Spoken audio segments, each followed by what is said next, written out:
अच्छा, हमारा ये सेशन जो है वो रिकॉर्डेड होगा। ये हमारे से जैसे पूछ रहा है कि अगर आपके पार्टिसिपेंट को किसी को रिकॉर्डिंग से इशू है तो वो बता सकते हैं।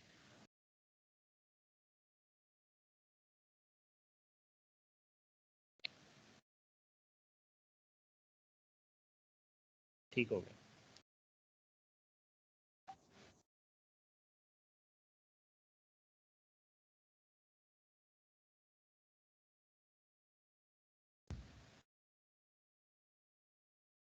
अच्छा, कल से हम एक रूल बनाते हैं कि अगर 3:10 के बाद कोई भी जो है वो आना चाहेगा तो हम उसको ट्राई करेंगे कि उसको रिस्ट्रिक्ट करें, क्योंकि इस तरह से बार बार जो है वो इशू होता रहेगा, मुझे बार बार वापस उन्हें एडमिट करने के लिए जाना पड़ेगा वापस उस स्क्रीन पे, और इस तरह हमारा जो ये लेक्चर है वो डिस्टर्ब होता रहेगा।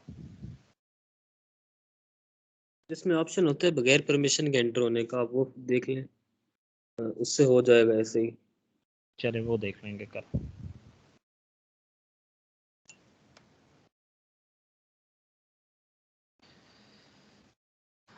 ठीक हो गया। अभी हम जो है आपके सामने मैं कुछ क्वेश्चन रखने लगा हूँ, और होपफुली हम at the end of the session आपको ये भी पता चल जाएगा कि ये स्क्रीन सम क्वेश्चन नज़र आ रहे हैं सबको।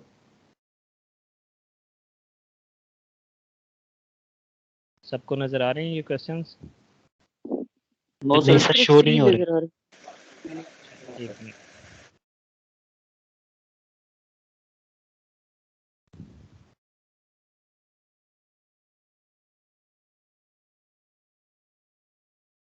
अब नज़र आ रहे हैं? जी सर। Yes yes sir. ये कुछ क्वेश्चंस होंगे जिनको हम ट्राई करेंगे एड्रेस करने की, और इससे हम एक कंक्लूजन निकालेंगे कि how much we are producing. सबसे पहले हमारी प्रोडक्शन क्या है, और हम do we have more capacity to produce more, do we have capacity to produce more, कि हम जितना हम प्रोड्यूस कर रहे हैं एनर्जी, क्या हम उससे ज़्यादा प्रोड्यूस कर सकते हैं, अगर कर सकते हैं तो कितनी ज़्यादा कर सकते हैं। थर्ड, हम बात करेंगे कि करंट प्रोडक्शन जो है क्या वो हमारी प्रेजेंट पॉपुलेशन या एवर ग्रोइंग पॉपुलेशन के साथ मैच कर रही है। जिस हिसाब से हमारी पॉपुलेशन बढ़ रही है, क्या हम अपनी प्रोडक्शन को भी उन्हीं लाइंस पे अपने बढ़ा रहे हैं।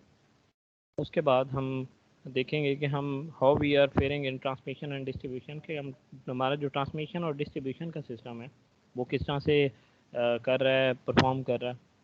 उसके बाद हम देखेंगे कि हमारा जो एनर्जी मिक्स है वो क्या होता है। एनर्जी मिक्स हम किस तरह हमने अपना एनर्जी प्रोडक्शन को डिवाइड किया हुआ है डिफरेंट सोर्सेज में, और क्या वो सस्टेनेबल है। और फिर हम जस्टिफाई करेंगे या हम उस पर बात करेंगे कि जो हमारा टैरिफ स्ट्रक्चर है, जो हम जो कोई भी जब कोई हम कंज्यूमर को जो हम बेचते हैं उससे जो पैसे कलेक्ट करते हैं, क्या वो सफिशेंट हैं, या उसका क्या सलूशन है, ताकि जो है हमारा एक ये पावर सिस्टम स्टेबल सस्टेनेबल रहे। और लास्टली जो है हम बात करेंगे कि पब्लिक प्राइवेट पार्टनरशिप जो पॉलिसी थी पाकिस्तान की, क्या वो सस्टेनेबल थी या नहीं। ठीक हो गया।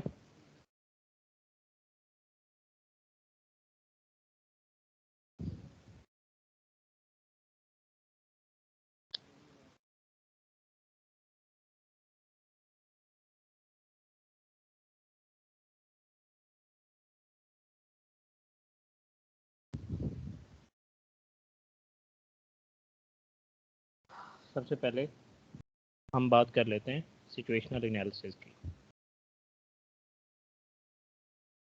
अच्छा, इस तरह से है कि आपने मेरे साथ जो है वो चलते रहना है। जो मैं स्टैट्स बोलूँ ट्राई करना है कि वो उसके नोट्स बनाते रहें। मैं आहिस्ता आहिस्ता बोलूँगा, ट्राई करूँगा कि एक एक स्टैट्स को दो दो तीन बार रिवाइज़ करूँ, ताकि आप लोग जो है वो उसको ईज़िली ऑब्जॉर्व कर सकें। ठीक हो गया। सबसे पहले सिचुएशनल एनालिसिस में ये है कि हमारी इंस्टॉल्ड कैपेसिटी कितनी है। इंस्टॉल्ड कैपेसिटी वो होती है कि जब भी कोई पावर प्रोजेक्ट लगता है तो वो किसी कैपेसिटी पे लगता है कि मैक्सिमम इस पावर प्रोजेक्ट से इतनी बिजली इतनी कैपेसिटी पे हम इसको बना सकते हैं, इससे इतनी बिजली हम ले सकते हैं। ठीक हो गया। वो हमारी है 17,261 megawatt according to the economic survey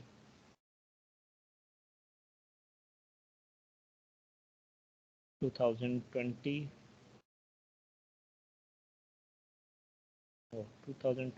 2021।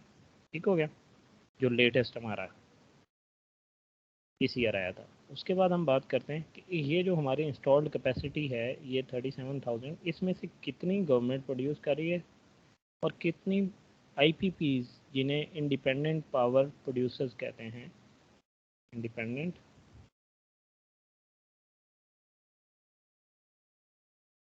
Power producers कहते हैं, जो कि प्राइवेट इन्वेस्टर्स आके एनर्जी प्रोजेक्ट्स में इन्वेस्ट करते हैं और उससे गवर्नमेंट फिर उनसे परचेज करती है और फिर आगे डिस्ट्रीब्यूट करती है। तो आईपीपी जो है इस पूरी प्रोडक्शन में से 17,551 मेगावाट प्रोड्यूस कर रहे हैं। ठीक हो गया, ये हमारी इंस्टॉल्ड कैपेसिटी। उसके बाद हमारी डिमांड कितनी है।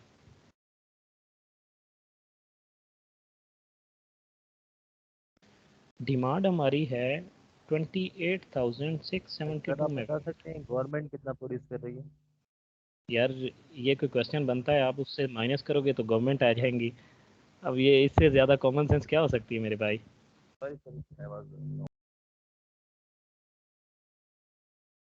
यार मुझे बार बार नोटिफिकेशन आ रहे हैं कि कुछ लोग ज्वाइन करना चाह रहे हैं, लेकिन इधर कोई है नहीं है लॉबी में। अच्छा नहीं है, सॉरी।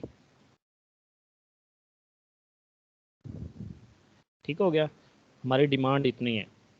फिर हम बात करेंगे कि हर एक बहुत इम्पोर्टेंट पैरामीटर होता है जिसे एवरेज पर कैपिटा कंजप्शन कहते हैं।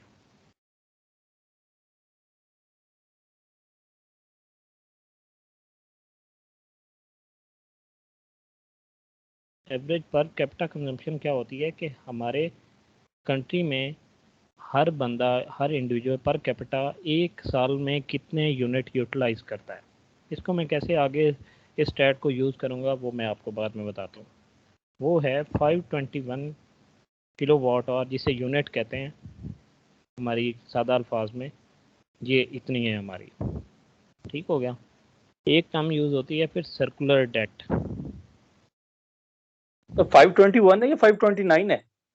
529 सर्कुलर डेट जो है। अच्छा ये कहाँ से है, मैं साथ साथ आपको रेफरेंस बताता जाता हूँ।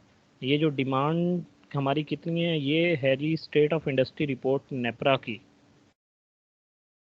स्टेट ऑफ इंडस्ट्री रिपोर्ट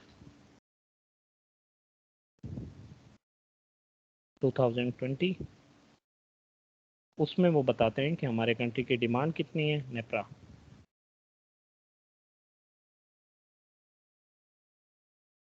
और उसी रिपोर्ट में बताते हैं कि हमारी पर कैपिटा कंजप्शन कितनी है। ठीक हो गया, फिर हमारा सर्कुलर डेट कितना है, वो है 2.327 ट्रिलियन, जो कि एक महीना पहले डिफरेंट न्यूज़पेपर में रिपोर्ट हुआ था।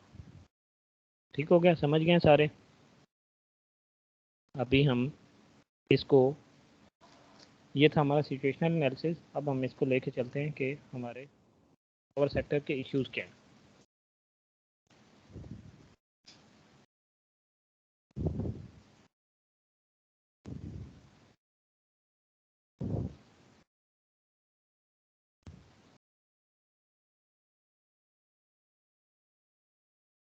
सर ये जो सर्कुलर डेप्थ है सर, जी ये सिर्फ एनर्जी सेक्टर की है या पूरे उसकी है? ये सिर्फ एनर्जी सेक्टर का। और सर्कुलर डेट जो होता है, सर्कुलर डेट की जो टर्म होती है ये सिर्फ यूज़ ही इसके लिए यूज़ होती है, ये एनर्जी पावर सेक्टर के लिए। जो बाकी डेट है उनके लिए टर्म सर्कुलर डेट की यूज़ नहीं होती। मैं एक्सप्लेन करूँगा कि इसको सर्कुलर डेट ही क्यों कहते हैं।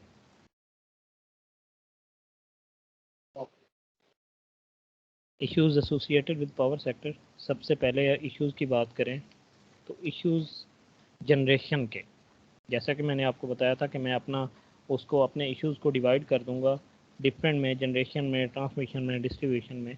तो सबसे पहले हम जनरेशन के इश्यूज़ की बात करते हैं। ठीक हो गया, जनरेशन में सबसे इम्पोर्टेंट जो इशू है उसे कहते हैं unstable energy mix. Unstable energy mix क्या है?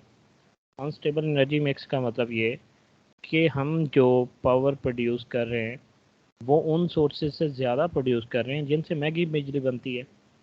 अकॉर्डिंग टू इकोनॉमिक सर्वे 2019-2020 हमारा जो डिस्ट्रीब्यूशन या हमारा इसे क्या कहते हैं एनर्जी मिक्स है, उसमें जो थर्मल पावर है वो अराउंड 58% है।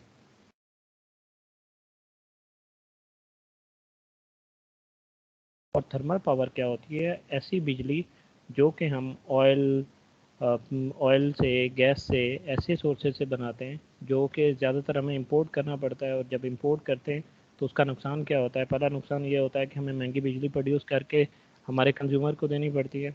और दूसरा उसका नुकसान ये होता है कि हम जो हमारा जो रिज़र्व्स होते हैं, फॉरेन एक्सचेंज रिज़र्व्स होते हैं, या जो हमारे डॉलर्स हमारे कंट्री के होते हैं, वो उसका स्केप हो रहा होता है हमारे कंट्री से, और उससे फिर हमारी इकॉनमी पे फ़र्क पड़ता है, जिसे कहते हैं करंट अकाउंट डेफिसिट। कि आपके डॉलर, आपके कंट्री में जो है डॉलर कम आ रहे हैं लेकिन जा ज़्यादा रहे हैं, और उस डेफिसिट से आपकी करेंसी की डीवैल्यूएशन पे बहुत फ़र्क पड़ता है।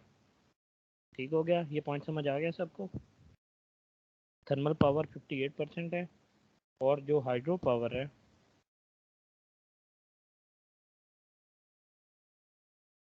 वो 30.9%। और ये इकोनॉमिक सर्वे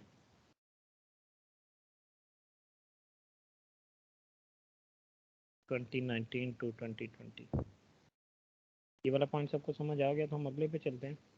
और वो क्या है, अच्छा इसका ना कंपैरिजन हम इस अनस्टेबल एनर्जी मिक्स का हम एनर्जी के साथ करेंगे 1980s में, कि हमारा पावर सेक्टर कहाँ से बिगड़ना शुरू हुआ। और वो 1980s की डिकेड है।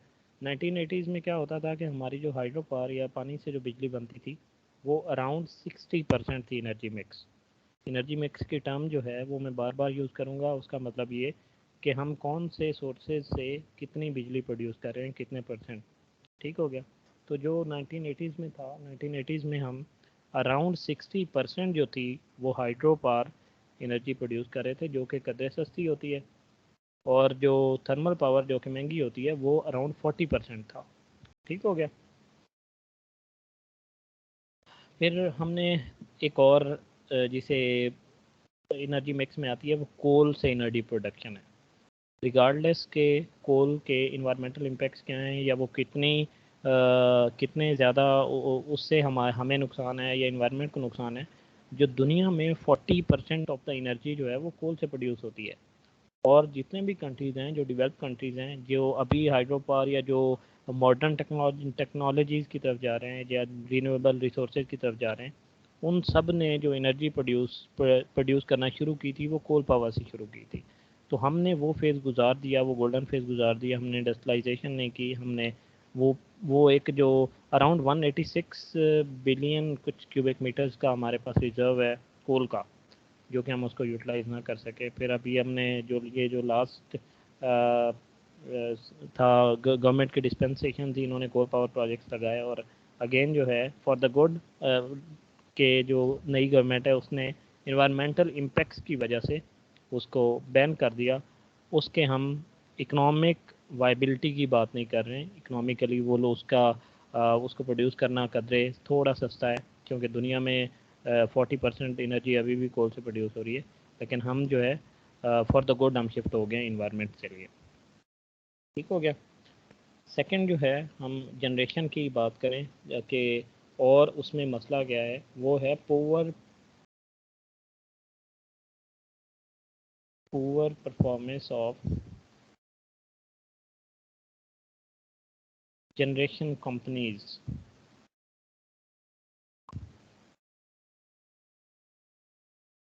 एक टर्म यूज़ होती है, इसे जेनकोज कहते हैं। जनरेशन कंपनीज को जेनकोज कहेंगे हम, और जो डिस्ट्रीब्यूशन कंपनीज हैं उनको हम डिस्कोज कहेंगे। ठीक हो गया?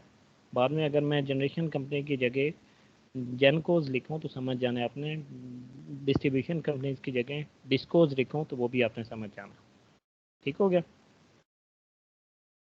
अब poor performance of generation companies जो हैं वो कैसे है? अब अगर वो जो हमारी बहुत सारी जो जनरेशन कंपनीज हैं उनकी पुअर मेंटेनेंस की वजह से, उनकी प्रॉपर ऑपरेशन और मैनेजमेंट को सही तरह कैरी ना करने की वजह से उनकी प्रोडक्शन 1/3 रिड्यूस हो चुकी है, सिर्फ हमारी गलती की वजह से। उस वजह से फॉर एग्जांपल, इसकी मैं आपको एग्जांपल देता हूँ कि अगर कोई पावर प्रोजेक्ट जो पहले 100 मेगावाट प्रोड्यूस कर रहा था, तो वो अब जो है वो 1/3 उसका रिड्यूस हो चुका, हमने ज़ाया कर दिया और पावर मेंटेनेंस और ऑपरेशन की वजह से, तो वो अब 66 मेगावाट प्रोड्यूस कर रहा है। तो हमारी जनरेशन में क्या मसाइल हुए? पहला, अनस्टेबल एनर्जी मिक्स है, और सेकंड क्या है? और सेकंड वो है कि हम उसको जो जनरेशन कंपनीज हैं, जो ऑलरेडी हमने एक जनरेशन का उसको पावर प्रोड्यूस करने के लिए हमने सेटअप लगाया हुआ है, उसको हम सही तरह से ऑपरेशन भी नहीं कर रहे और उसकी मेंटेनेंस भी नहीं कर रहे। ठीक हो गया? अभी हम बात करेंगे जनरेशन से बाद आएंगे हम डिस्ट्रीब्यूशन पे, ट्रांसमिशन एंड डिस्ट्रीब्यूशन।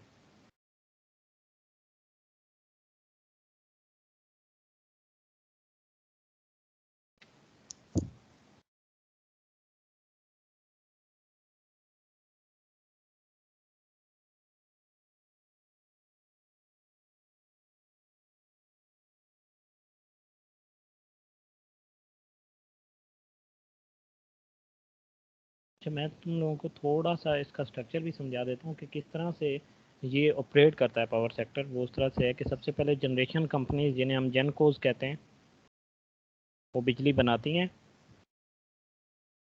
वहाँ से central power purchasing agency government की है, वो उसको परचेज करती है। ठीक है? वो परचेज करके NTDC, जिसे national transmission and distribution companies कहते हैं, वो उसको परचेज करके उसको ट्रांसमिट करती हैं। ट्रांसमिट जहाँ से प्रोड्यूस हो रहा है और जहाँ पे कंज्यूम होना है, उनको किसी के ये वॉइस के तरह उसको ट्रांसमिट करेंगी, और वो कौन करती है? NTDC करती है।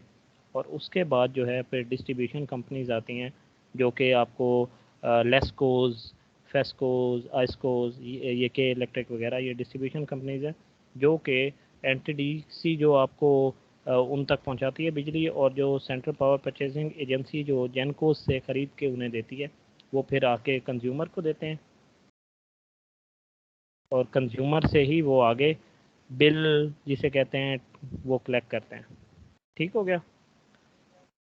अब ट्रांसमिशन जो है, जो कि NTDC की जिम्मेदारी है, और डिस्ट्रीब्यूशन जो है, जो कि डिस्ट्रीब्यूशन ये इसकी जिम्मेदारी है डिस्कोज की। तो उसमें क्या होता है? होता ये कि हमारी ट्रांसमिशन एंड डिस्ट्रीब्यूशन लॉसेस जो हैं, वो दुनिया में सबसे ज़्यादा हैं। हमारा अकॉर्डिंग टू दी, एक मिनट, मुझे एक लोग बंदे को ऐड कर लेने दें, बार बार नोटिफिकेशन आ रहे हैं। हमारी जो डिस्ट्रीब्यूशन लॉसेस हैं वो दुनिया में सबसे ज़्यादा हैं। ठीक हो गया? कैसे ज़्यादा हैं? According to the state of industry report,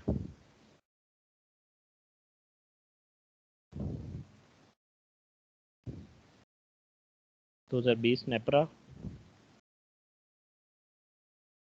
हमारी जो डिस्ट्रीब्यूशन लॉसेस हैं, डिस्ट्रीब्यूशन लॉसेस, वो 18 to 20% है। अभी आपको ये नहीं पता चलेगा कि ये कितना बड़ा लॉस है, वो मैं आपको समझाता हूँ कि अगर आप 100 यूनिट बिजली के प्रोड्यूस कर रहे हैं, या 100 मेगावाट आपकी इंस्टॉल कैपेसिटी है, तो उसमें से जो 20 यूनिट होंगे वो आपको आपके आपके कंज्यूमर तक पहुंचने से पहले ही ज़ाया हो चुके होंगे। 100 जो आप बना रहे हैं वो कंज्यूमर तक आपके पास 20 पहुंचेगा, 80 पहुंचेगा, क्योंकि 20 उसमें ज़ाया हो चुका होगा। ठीक हो गया? अब इसका आपको दुनिया से कंपैरिजन करते हैं कि दुनिया में कितने लॉसेज है। तो वो हम बात कर लेते हैं कि जो चाइना है उसके डिस्ट्रीब्यूशन लॉसेस 5% है। USA की बात करें तो उसके डिस्ट्रीब्यूशन लॉसेस 6% है। मलाइशिया की बात करें तो उनके डिस्ट्रीब्यूशन लॉसेस 4%। तो हमारे जो डिस्ट्रीब्यूशन लॉसेस हैं, जो कि 18 to 20% तक चले जाते हैं, वो दुनिया में वन ऑफ द हाईएस्ट है। ठीक हो गया? ये समझ आ गया आपको? उसके बाद जो इस डिस्ट्रीब्यूशन में एक और बहुत बड़ा जो कि जिसे फेलियर कहते हैं, कि प्लानिंग फेलियर या विदाउट एनी थॉट जो हम प्रोड्यूस कर देते हैं, पॉलिटिकल डिसीजंस होते हैं। वो दूसरा फैक्टर क्या है, वो ये है कि हमारे ट्रांसमिशन कॉन्स्टेंट्स हैं। किसी का माइक ऑन है, प्लीज़ ऑफ करें। साथ पंखा भी चल रहा है।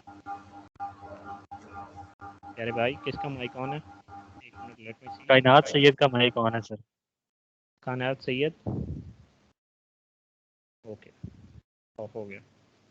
ट्रांसमिशन इनकॉन्स्टेंट्स क्या होते हैं? वो होते हैं कि मैंने आपको पहले जब सिचुएशनल एनालिसिस करके बताया था, तो बताया था कि अराउंड 37,000 जो है। जी जी जी सर स्क्रीन शो नहीं हो रही। स्क्रीन सबको शो हो रही है? जी सर हो रही जी सर विजिबल हो रही है जी सर। ये बुशा सिर्फ आपका इशू है, वो यस आप सर, हो रही। करें। सर आप जैम बोर्ड पे नहीं पढ़ा रहे? नहीं, ये जैम बोर्ड नहीं, ये जो आपने शेयर की हुई है ना, क्या इसे कहते हैं, यही ऐप जो है, ये माइक्रोसॉफ्ट मीट्स, इसके अंदर स्क्रीन शेयर की हुई है मैंने, कोई बाहर से ऐप नहीं है। सही मुझे नहीं शो हो रही। चलिए, आपके लिए रिकॉर्ड हो रहा है लेक्चर, आप वो ले लीजिए। 37,000 मेगावाट जो है वो ट्रांसमिशन हमारी जनरेशन कैपेसिटी, इंस्टॉल्ड कैपेसिटी है। और आपको हैरानी होगी कि हमारा जो हम जनरेट कर रहे हैं उसको ट्रांसमिट करने की जो कैपेसिटी है वो 22,000 है।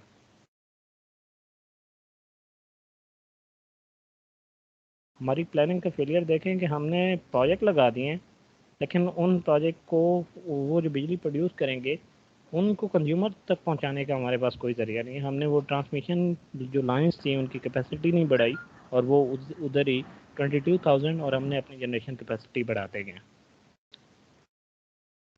ठीक हो गया? अभी हम बात करें जी,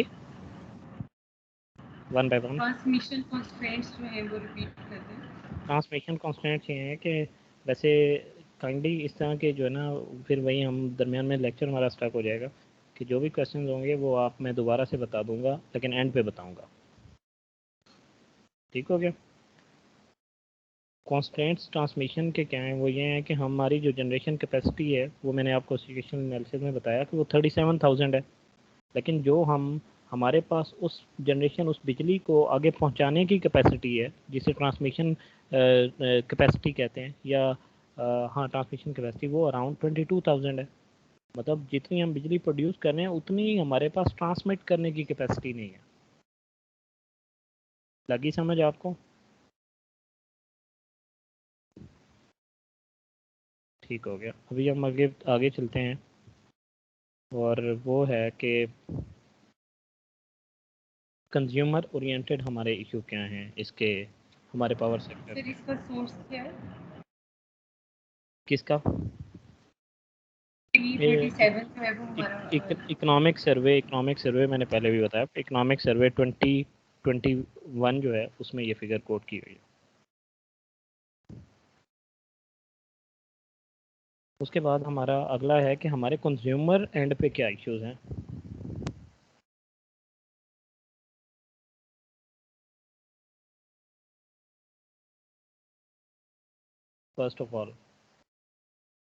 फर्स्ट क्या है कि हमारा अनसस्टेनेबल टैरिफ स्ट्रक्चर है।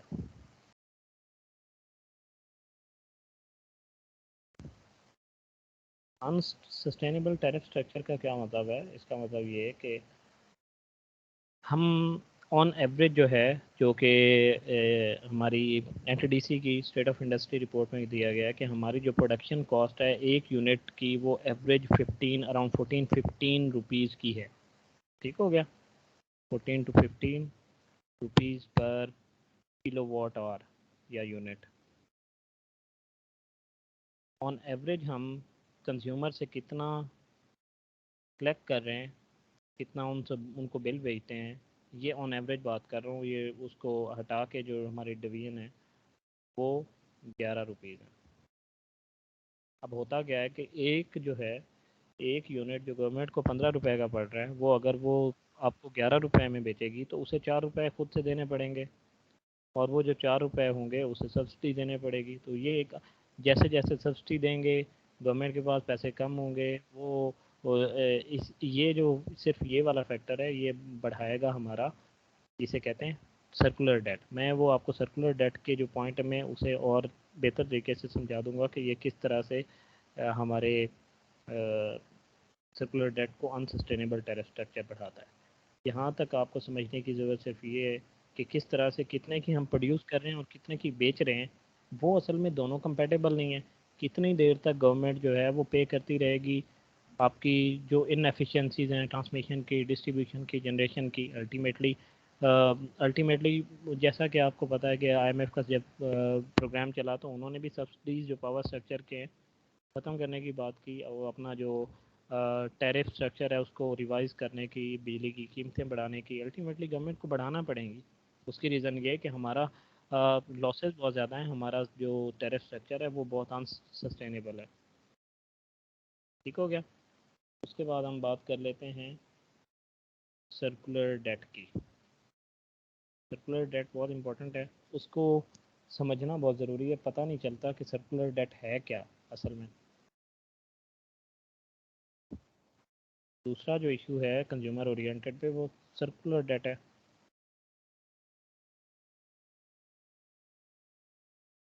अब सर्कुलर डेट क्या होता है? एक तो सिंपल कर्जा है, जैसा कि आपको पता है कि कोई गवर्नमेंट किसी भी प्रोजेक्ट के लिए बारो कर लेगी बाहर से और IMF से, वर्ल्ड बैंक से। लेकिन सर्कुलर डेट क्या है? सर्कुलर डेट ये है कि मैंने आपको एक पहले स्ट्रक्चर समझाया कि जनरेशन कंपनीज होती हैं। जनरेशन कंपनीज से बिजली जो है वो सेंट्रल पावर परचेजिंग एजेंसी जो है वो ख़रीदती है। NTDC के थ्रू जो है वो ट्रांसमिट करती है किन्हें? डिस्ट्रीब्यूशन कंपनीज़ को। डिस्ट्रीब्यूशन कंपनीज़ आपके लिए आसान कर दूं, लिख दूं, जैसे फेस्को है फैसलाबाद, आइस्को है इस्लामाबाद, ये 8 हैं। ठीक हो गया डिस्ट्रीब्यूशन कंपनीज। और यहाँ से आगे आता है कंज्यूमर। अब अगर जो है वो कंज्यूमर से जब बिजली कंज्यूमर 11 रुपये देगा, आपको उसका ख़र्चा 15 रुपये पड़ रहा होगा, तो 4 रुपये जो है वो आपको कहीं ना कहीं से मैनेज करना पड़ेंगे। वो गवर्नमेंट सब्सिडी देगी, या वो जब कंज्यूमर के पास इतना, जो डिस्ट्रीब्यूशन कंपनीज हैं उसके पास इतना कैश नहीं होगा कि वो सेंट्रल पावर परचेजिंग एजेंसी को वो सारे ड्यूज़ पे कर सकें जो कि उन पे ड्यू हैं। तो क्या होगा, इधर एक सर्कल सा बन जाएगा कि ये ड्यूज़ इसे नहीं पे करेगा, सेंट्रल पावर एजेंसी और NTDC जनरेशन कंपनीज़ को पे नहीं करेंगी। जनरेशन कंपनीज़ जो हैं वो किससे चलती हैं? पेट्रोलियम से, गैस से स्पेशली, या जो भी उनका फ्यूल सिस्टम है फ्यूल का, वो उन्हें नहीं पे करेंगी। और ये एक सर्कुलर सा चलेगा जिसे सर्कुलर डेट कहेंगे।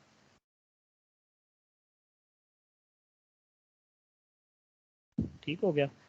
अब ये आपको समझ नहीं आता है कि ये कितनी बड़ी फिगर है और कितना बड़ा मसला है सर्कुलर डेट का पाकिस्तान को, जब तक आपको ये नहीं पता चलता है कि हर महीने सर्कुलर डेट में अराउंड 45 बिलियन की एक फिगर है, 40 to 45 बिलियन की, जो कि हर साल एग्जिस्टिंग में ऐड हो जाती है। पहले कितनी है? 2.3, जो मैंने आपको बताया 2.37 समथिंग था ट्रिलियन। लेकिन चूँकि हर साल हर आप जो बिजली दे रहे हैं वो उतने जो आप बना रहे हैं और जो आपके लॉसेज हैं वो सारे एक्रू करके जो 15 रुपए के पड़ते हैं या एक फिगर पे पड़ते हैं जो कि आप कलेक्ट कर रहे हैं उससे वो ज़्यादा है। फिर आपको वो सारा सा वो सर्कल चलेगा और वो अराउंड 40 to 45 बिलियन जो है वो हर साल नहीं, हर महीने ऐड होता जाता है।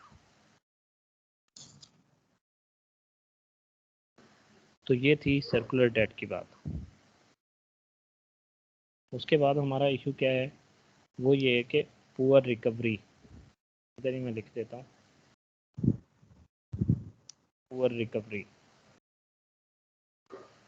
पुअर रिकवरी क्या है कि जो डिस्ट्रीब्यूशन कंपनीज हैं जिन्होंने कंज्यूमर को आगे बिजली देनी होती है, वो अगर किसी को बिल दे रहे हैं तो वो जो कंज्यूमर उससे वो उतने पैसे कलेक्ट नहीं कर रहे जितना वो बिल्ड अमाउंट है। बिल्ड अमाउंट फॉर एग्जांपल 100 है, तो जो ये हमारी रिकवरी की रेशियो है वो 88% है according to the recent stats which is, let me see के कौन से वाले हैं, उसकी रिपोर्ट का नाम क्या है?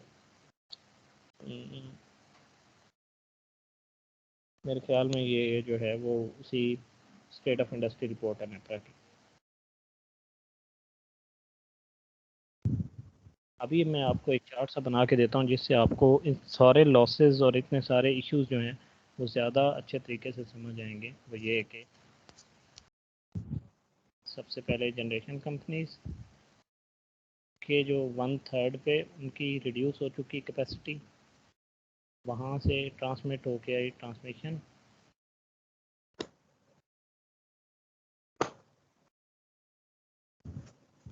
Distribution, recovery. अभी देखिएगा यहाँ से 100 यूनिट प्रोड्यूस हुआ, 18 to 20% जो है वो डिस्ट्रीब्यूशन ट्रांसमिशन में लॉस हो गया। कितने बचे? 80 के बाद जो है जो आप बना रहे थे, आपका जो टैरिफ स्ट्रक्चर था वो इतना सस्टेनेबल नहीं था, तो आपने क्या किया, उस पर अराउंड वो बनती है मेरे ख्याल में 25-30% जो उसकी सब्सिडी बनती है। तो फिर वो जो नहीं, उससे पहले मैं आपको बताता हूँ 80 रह गया। 80 के बाद ये 20 to 18% जो उसका डिस्ट्रीब्यूशन लॉस है। अब रिकवरी जो है, जो आप बिल्ड अमाउंट है उसमें से 88% है हमारी रिकवरी, तो हमारे जो 12 यूनिट हैं वो उधर और ज़ाया हो गया, तो कितने बचे? 68 के बाद जो है अब आगे जो हमने उस पर सब्सिडी देनी है वो भी अराउंड 130 है, तो ये तकरीबन पहुंच जाती है 50 यूनिट के करीब।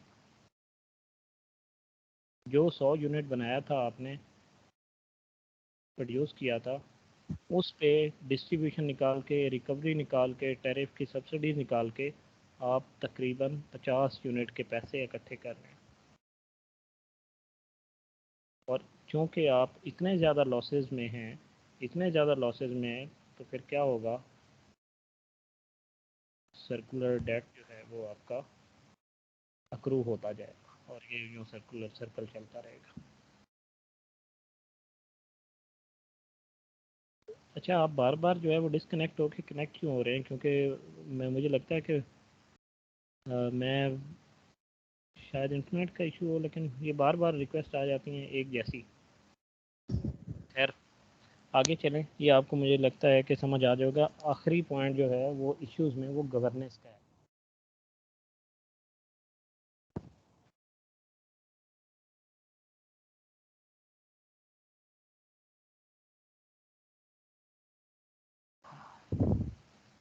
मैंने आपको पावर स्ट्रक्चर जो जितना भी हमारे पास कैसे बिजली पहुंचती है वो अपने पहले मैंने आपको सर्कल बना के दिया। Generation companies, central power purchasing agency, NTDC, discourse, consumer. ये सारा जितना भी स्ट्रक्चर था ये 90s में, ये सारा कुछ जो था, ये the only organization which was responsible for all that was वापडा। उसके बाद क्या हुआ कि वापडा जो है उसको डिसबंडल किया गया, उससे डिस्ट्रीब्यूशन कंपनी डिस्कोज अलग हो गई, एनटीडीसी अलग हो गया। उसके बाद जितनी भी ऑर्गेनाइजेशन जो पहले वापडा अकलौती होती थी, उसी ने पावर प्रोड्यूस करना थी, उसी में ने डिस्ट्रीब्यूट करना थी, उसी ने ही आगे ट्रांसमिट वगैरह सारा कुछ एक ही था।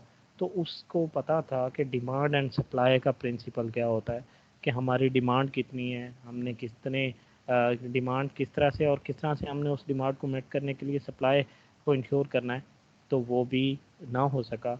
और फिर क्या हुआ कि हमें पता ना चला। पहले एक ऑर्गेनाइजेशन थी जो इस काबिल थी कि एक उसको हम एक ट्रेजेक्ट्री को जो है वो फॉलो कर सके, लेकिन अब नहीं है। अब हर एक जो ऑर्गेनाइजेशन है वो डिसइंटीग्रेटेड हो चुकी है, हर कोई अपने तरीके से काम कर रहा है। तो जो प्लानिंग का प्रोसेस था, जिसे प्लानिंग जो सबसे इम्पोर्टेंट था, जिसने सारी चीज़ों को मैनेज करना था, वो गायब हो गया और उससे गवर्नेंस इश्यूज आए। और जो कि हमारा अभी पावर स्ट्रक्चर, जो पावर सिस्टम अनसस्टेनेबल है, उसकी एक रीज़न ये भी थी। ठीक हो गया। दूसरा, गवर्नेंस में क्या इश्यूज हैं? सर इनके ऊपर कोई रूलिंग बॉडी नहीं है जी, इन सब के ऊपर कोई रूलिंग बॉडी नहीं है।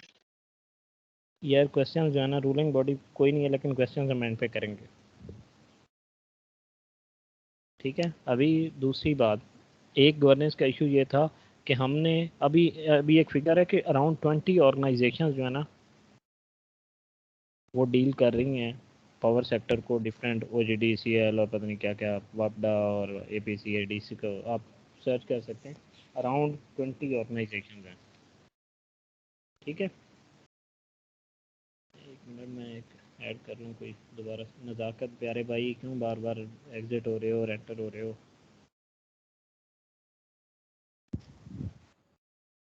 उसके बाद हम बात करेंगे कि एक बहुत ही नुआंस सा पॉइंट है और मुझे लगता है आपको ये समझना है और समझ जाना चाहिए कि हमने, हमारा एक फेलियर गवर्नेंस का ये भी था,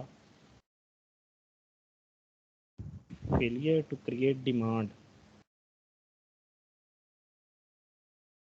मैंने आपको शुरू में बताया कि हमारी पर कैपिटा कंजम्पशन जो है वो 429 यूनिट या किलोवाट आवर पर बंदा है। और दुनिया में एक फ़िगर यूज़ होती है सिर्फ ये असेस करने के लिए कि कौन सा कंट्री कितना डेवलप्ड है, कितना उसके लोग कितने प्रॉस्पेरेंस हैं, और वो ये कि उसके लोग कितनी ज़्यादा एनर्जी यूज़ कर रहे हैं। इसको मैं आपको कंपैरिजन करूँगा यूनाइटेड स्टेट्स से। तो यूनाइटेड स्टेट्स जो है उनका एक साल में जो पर कैपिटा है वो 12,997 यूनिट यूज़ करता है एक बंदा। और ये जो है ये 2020 की फ़िगर है, और ये मुझे सोर्स नहीं मिल रहा था तो ये मुझे 2014 की फ़िगर मिली। आप खुद अंदाज़ा लगा सकते हैं कि कितनी बड़ी डिस्पैरिटी है, कि प्रॉस्पेरिटी का अंदाज़ा सिर्फ इससे लगाया जा सकता है कि कौन से कंट्री के जो लोग हैं वो कितनी पर कैपिटा के हिसाब से एनर्जी यूज़ कर रहे हैं। ठीक है, अब UAE की बात करें, ये US की बात है, ये UAE की बात है। तो UAE जो है वो अराउंड 11,088 यूनिट एक बंदा इस्तेमाल करता है। तो हमारी गवर्नमेंट ने इंडस्ट्रियलाइजेशन नहीं की, हमारी गवर्नमेंट ने डिमांड क्रिएट नहीं की। जब डिमांड नहीं क्रिएट होगी, लोग उसको यूज़ नहीं करेंगे, तो इसके लिए इसे प्रिंसिपल कहते हैं economies of scale. Economies of scale क्या होता है कि कोई चीज़ जो है वो जितनी, अगर आप एक बल्क ज़्यादा प्रोड्यूस कर रहे होंगे तो उसकी कॉस्ट कम हो जाएगी।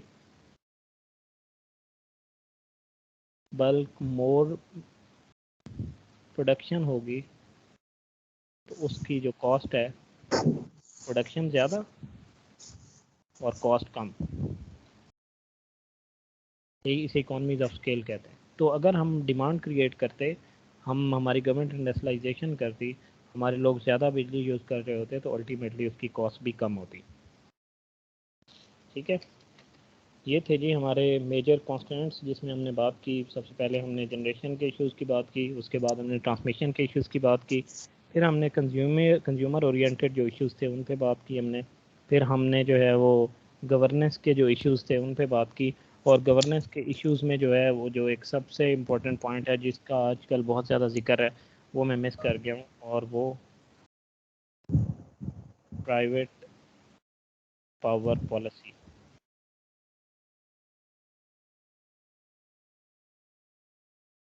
सबसे पहले 1994 में हमने पावर इन जो प्राइवेट जो पावर प्रोड्यूसर्स थे, जिन्हें क्या कहते हैं, इंडिपेंडेंट पावर प्रोड्यूसर्स, हाँ IPPs, ठीक है, उनको हमने कहा कि आप जो है आप प्राइवेट इन्वेस्टमेंट करें एनर्जी सेक्टर में, और हम जो है वो आपको इसे कहते हैं कैपेसिटी पेमेंट्स।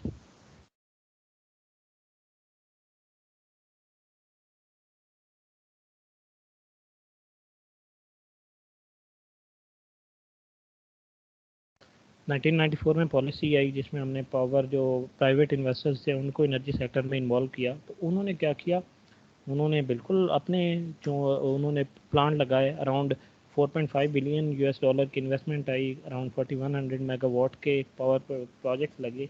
लेकिन गलती कहाँ थी? गलती ये थी कि हमने उन्हें ऑब्लिगेट ना किया कि आप जो बिजली प्रोड्यूस करें वो ऐसे सोर्सेज से करें जो इंडिजिनस हो, जो हमारे मुल्क में हो सोर्सेज, और उनको हमने ये भी उनको शर्त ना लगाई कि जो सोर्सेज से वो प्रोड्यूस करेंगे वो सस्ते सोर्सेज होंगे। क्यों वो सस्ते सोर्सेज ना लगा सके? इसलिए कि हमने उनको कैपेसिटी पेमेंट्स के कॉन्ट्रैक्ट किए।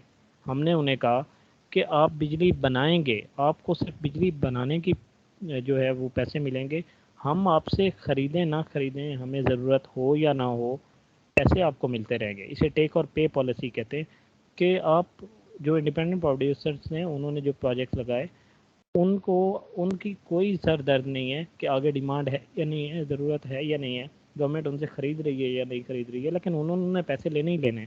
दिस इज़ कॉल्ड टेक और पे पॉलिसी। और ये बड़ी सस्टेनेबल थी क्योंकि उन्हें इंश्योर्ड पेमेंट्स थी, फ्यूल की भी, टैरिफ के भी। उस जब उन्हें पता था कि पैसे मिलने ही मिलने हैं तो उनके पास कोई इंसेंटिव नहीं था कि वो इंडिजिनस सोर्सेज से बिजली प्रोड्यूस करें और सस्ती बिजली प्रोड्यूस करें। ठीक हो गया। तो ये जो प्राइवेट पावर पॉलिसी थी ये भी हमारी गवर्नेंस में बहुत ज़्यादा अनसस्टेनेबल थी। और जो रीसेंट गवर्नमेंट है, आप इस पर थोड़ा सा आपने रिसर्च करनी है कि जो रीसेंट गवर्नमेंट ने अभी ये प्राइवेट प्रोड्यूसर्स को दोबारा से ये कैपेसिटी पेमेंट पे कुछ नया MOU साइन किए, एग्रीमेंट्स किए, वो कौन कौन से हैं? नज़ाकत भाई, प्यारे भाई, क्यों बार बार जो है वो एग्जिट होते हैं, एंटर होते हैं? ठीक है, ये होपफुली आपको समझ आ गया आदर्शा मैंने कुछ समय पार्टी की थी। कितनी अच्छी हेडलाइन थी है। मेरी क्लास में रिया, आपकी आवाज़ आ रही है? मेरी 20 है यार, मेरी क्लास अबे मेरी क्लास चल रही है। रिया, फातिमा, आपकी आवाज़ आ रही है? आप म्यूट कर लें अपने आप को। ये था जी हमारे इश्यूज, होपफुली सबको समझ आ गए होंगे। और अभी हम जो हमारा लास्ट पार्ट है वो वे फॉरवर्ड का है। और वे फॉरवर्ड जो है वो इतना उस पर हमें डिबेट करने की ज़रूरत इसलिए नहीं होती है कि जब आपके इश्यूज पता चल जाते हैं तो आपको उन इश्यूज पे जो है वो बड़ा आसान हो जाता है उसको उन पे वे फॉरवर्ड लिखना, क्योंकि इश्यूज पता है तो एग्जैक्टली वही आपका वे फॉरवर्ड होंगे। और वे फॉरवर्ड हमारा क्या होगा?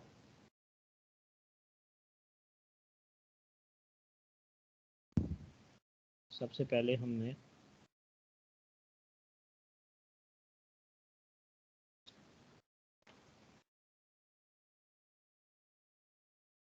जनरेशन फ्यूल मिक्स जो है, एनर्जी मिक्स, उसको रेक्टिफाई करना। जो महंगे सोर्सेज हैं, कॉस्टली और इन्वायरमेंट फ्रेंडली भी नहीं है,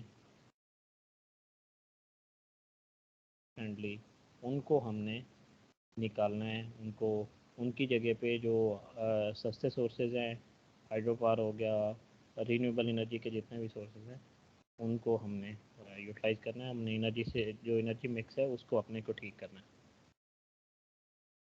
रीन्यूएबल और इंडिजिनस सोर्सेज पे ध्यान देना है। और उसके अलावा हमने पावर थेफ्ट को रोकना है। पावर थेफ्ट और ट्रांसमिशन के जो लॉसेस हैं उनको हमने कम करना है।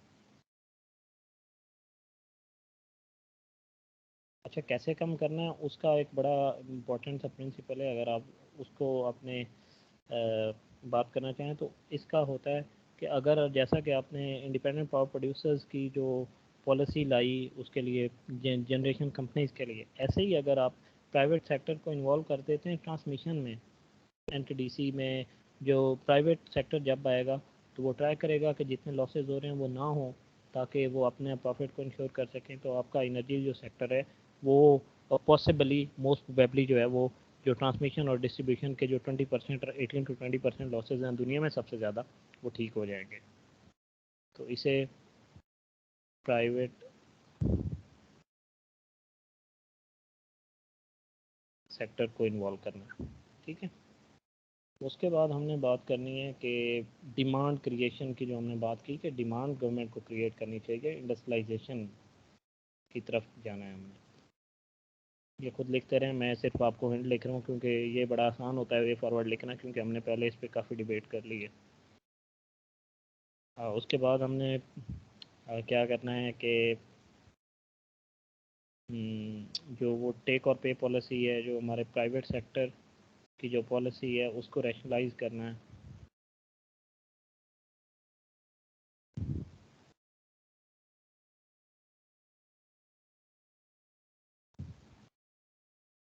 एक अगर आपको बड़ा वायबल सा सॉल्यूशन के पावर थेफ्ट को कैसे रोका जा सकता है, उसके लिए एक प्रिंसिपल होता है जिसे कहते हैं कि डेवोल्यूशन, कि जो आप जो या इसे डेवोल्यूशन कर दें या इसे भी प्राइवेटाइजेशन कर दें, कि जो प्राइवेट बंदा होगा वो जब जो प्राइवेट ऑर्गेनाइजेशन होगी वो नहीं छोड़ेगी किसी को कि आप जो है वो आपके पास बिल आया या आपने पे नहीं किया या जो आप जो बिजली है वो आप कम प्रोड्यूस कर रहे हैं, ये प्राइवेट सेक्टर की इन्वॉल्वमेंट है। जो डेवोल्यूशन है, डेवोल्यूशन ये कि क्या बिलिंग कलेक्शन की जो रिस्पॉन्सिबिलिटी है उसको डिवॉल्व कर दे यूनियन काउंसिल लेवल पे या इतने छोटे लेवल पे कि वो जो एक दूसरे को सारे जानते हों, उनकी रिस्पॉन्सिबिलिटी हो कि उनको एक यूनियन काउंसिल को इतनी बिजली मिल रही है तो उस यूनियन काउंसिल से उतने बिलिंग हमने कलेक्ट करनी ही करनी है। तो जितना ग्रास रूट लेवल पर जाता जाएगा, डिवॉल्व होता जाएगा सिस्टम, उतना ज़्यादा उनसे कलेक्शन करना आसान हो जाएगा। फिर लास्ट वाला पॉइंट जो है वो नजर नहीं आ रहा। नज़र नहीं आ रहा, मैं इसको ऊपर लिख देता हूँ। पावर थेफ्ट को किस तरह से रोकना है उसकी मैंने बात की कि उसको मैंने दो सॉल्यूशन दिए, प्राइवेट सेक्टर और दूसरा जो है डेवोल्यूशन, या इसे लोकल गवर्नमेंट को इन्वॉल्व करना भी कहते हैं। तो ये था हमारा आज का lecture. Hopefully at the end of the lecture, जैसे मैंने आपको कहा था कि मैंने कुछ क्वेश्चंस लिखे थे आपके सामने, अभी वन बाय वन मैं उनको रिपीट करूँगा और मुझे यकीन है कि वो सारे आपको आते होंगे। एक minute, let me share that question.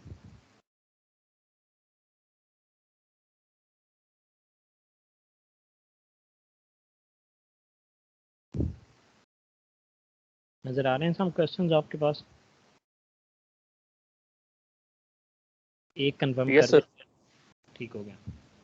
Yes sir, आ रहे हैं नजर।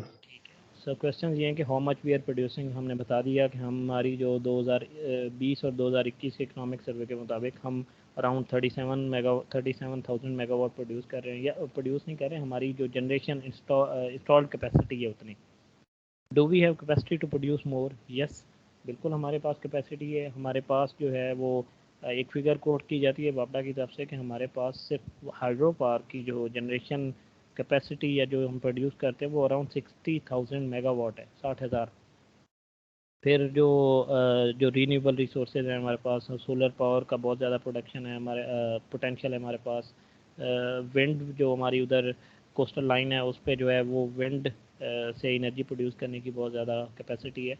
और सबसे इम्पोर्टेंट, हम न्यूक्लियर पावर है और हमारे पास न्यूक्लियर पावर प्रोड्यूस करने की भी बहुत सारी कैपेसिटी है, तो हम जो है वो उससे प्रोड्यूस कर सकते हैं।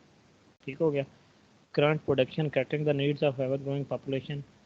जब तक हम सिर्फ ये बात करें कि जो हमारी कैपेसिटी है, जो इंस्टॉल्ड कैपेसिटी, वो क्या हमारी पूरी है डिमांड से, तो वो बिल्कुल है। हमारी डिमांड जो है वो अराउंड 28,000 है और हमारी जो इंस्टॉल्ड कैपेसिटी है वो अराउंड 37,000 है। तो हम उधर बिल्कुल हमने अपनी कैपेसिटी को अचीव कर लिया, लेकिन हम लैग कहाँ पे कर रहे हैं कि हमने जो है, जो कि हमारा अगला क्वेश्चन है कि how we are faring in transmission and distribution. बिल्कुल नहीं, डिस्ट्रीब्यूशन और ट्रांसमिशन का एक तो लॉसेस बहुत ज़्यादा है, 18 to 20% है, और फिर जो हम उनसे 18 to 20% है, और दूसरा ट्रांसमिशन की कॉन्स्टेंट्स हैं हमारे पास कि जो ट्रांसमिट करने की कैपेसिटी है वो अराउंड 22,000 है हमारे सिस्टम की, तो वो एक बहुत बड़ा हिंड्रेंस है, बॉटलनेक है। फिर do we have a stable energy mix? बिल्कुल नहीं, हमारा स्टेबल एनर्जी मिक्स नहीं है। हम ऐसे सोर्सेज से बिजली प्रोड्यूस करते हैं जो कि महंगी बिजली बनाते हैं। थर्मल पावर का शेयर जो है वो 58-59% है, हाइड्रो पावर का जो है वो अराउंड 30% है। तो बिल्कुल हम जो रीन्यूएबल का और जो बाकी सोलर वगैरह उनका उससे भी बहुत कम है, तो वो हमारा एनर्जी मिक्स जो है वो बिल्कुल स्टेबल नहीं है। Does our tariff structure justifies the production cost? No, our tariff structure does not justify the production cost. Why? Because we have a very high ratio of transmission and distribution losses. We do not recover the amount which are billed to our consumers. Then our generation companies lost their generation capacity because of not maintaining properly. तो हमारा जो tariff structure है वो around 11 रुपये हम उसको consumer से collect करते हैं ऑन एवरेज, लेकिन हम प्रोड्यूस जो हमारी प्रोडक्शन कॉस्ट है वो बहुत ज़्यादा है, 15 तक है। उस वजह से जो टैरिफ स्ट्रक्चर ज़्यादा होता है हमारा जो सिस्टम में कैश नहीं रहता, और कैश से जो है वो जब कैश नहीं होगा डिफरेंट कंपनीज को उनके पैसे पे नहीं होंगे तो वो अक्रू होते जाएंगे, जमा होते जाएंगे, और जो जिसे हम सर्कुलर डेट कहते हैं वो बढ़ता जाएगा।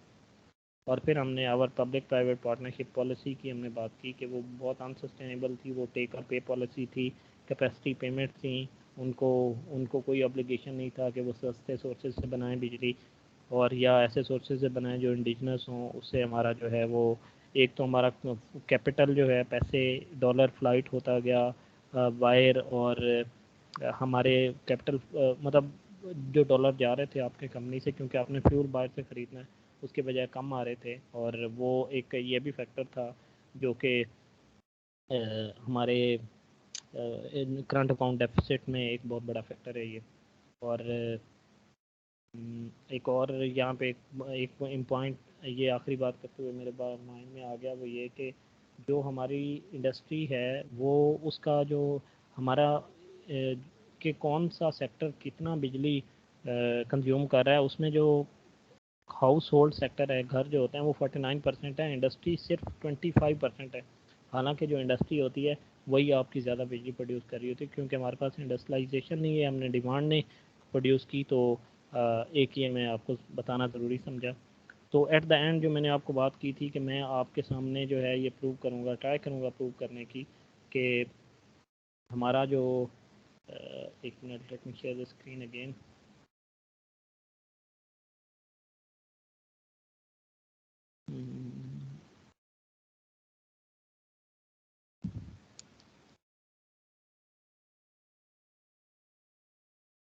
मैंने बात की थी कि हमारा जो पावर सेक्टर है, मैं प्रूव करूँगा, ट्राई करूँगा प्रूव करने की कि वो फाइनेंशियली अनवाइबल है और ऑपरेशनली इम्पेयर्ड है।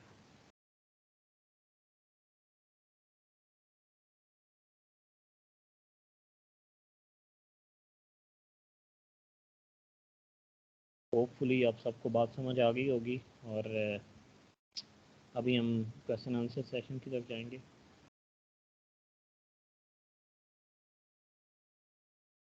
सो anybody has questions?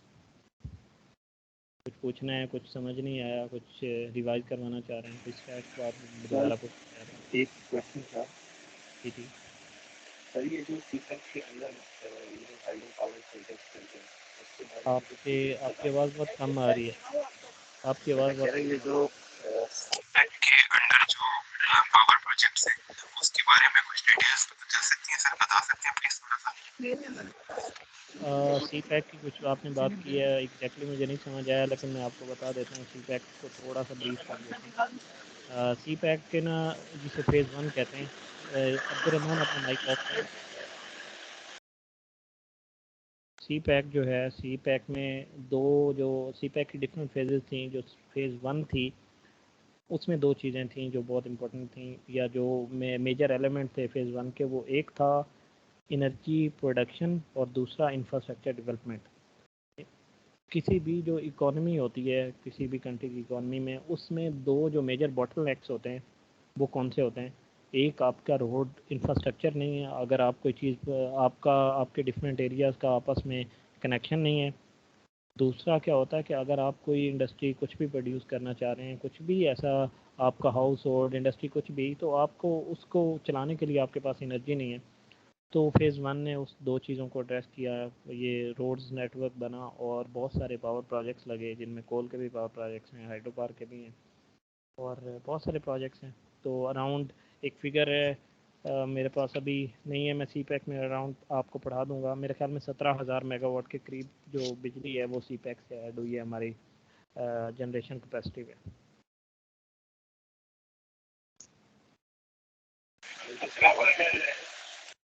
Abdul Rahman mike off. कोई और क्वेश्चन?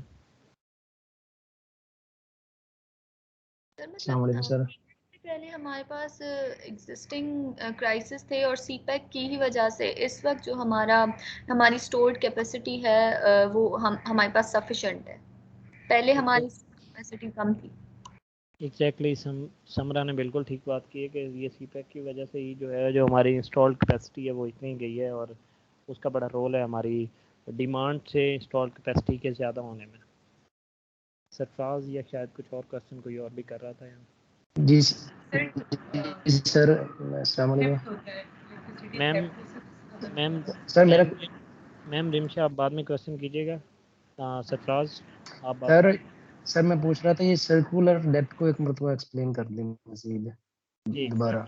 मैं दोबारा से एक्सप्लेन कर देता हूँ, 1 मिनट। ये मेरी स्क्रीन ये नज़र आ रही है या मैं क्या नज़र आ रहा है? जी सर नज़र आ रही है, फाइनेंशियल आपकी तस्वीर नज़र आ रही है, दूसरी स्क्रीन नहीं नज़र आ रही। अच्छा 1 मिनट में नहीं नज़र आ रही। 1 मिनट।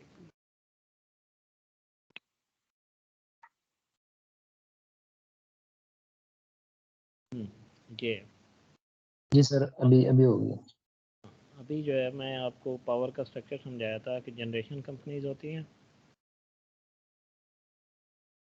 उनसे बिजली सेंट्रल पावर परचेजिंग एजेंसी जो है वो बाय करती है इनसे, और उसको जो बिजली को ट्रांसमिट करती है वो नेशनल NTDC जिसे national transmission and distribution company शायद कंपनी है, तो उससे करती है। वो कहाँ तक पहुँचाती है? डिस्कोज डिस्ट्रीब्यूशन कंपनीज को, जैसे फेस्कोस की बात की, आस्कोस को बात की, 8 डिस्ट्रीब्यूशन कंपनीज हैं,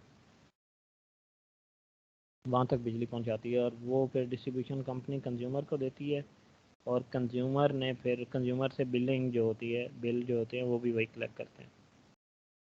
अब होता क्या है कि हमारा जो टैरिफ स्ट्रक्चर है वो सस्टेनेबल नहीं है। टैरिफ स्ट्रक्चर हम जो बिजली बना रहे हैं वो 15 रुपये प्रोडक्शन कॉस्ट है, ऑन एवरेज बात कर रहा हूँ, और जो हम टैरिफ ले रहे हैं वो 11 रुपये है ऑन एवरेज।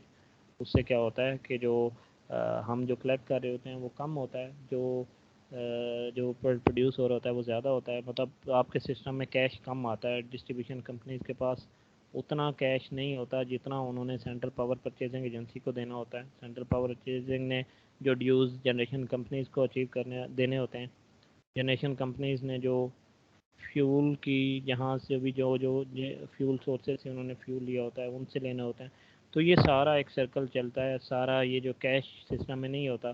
तो इन्होंने इनसे पैसे लेने हैं, इन्होंने इनसे पैसे लेने हैं, इन्होंने इनसे पैसे लेने हैं, और ये पैसे देने किसने? गवर्नमेंट ने। क्यों गवर्नमेंट ने देने?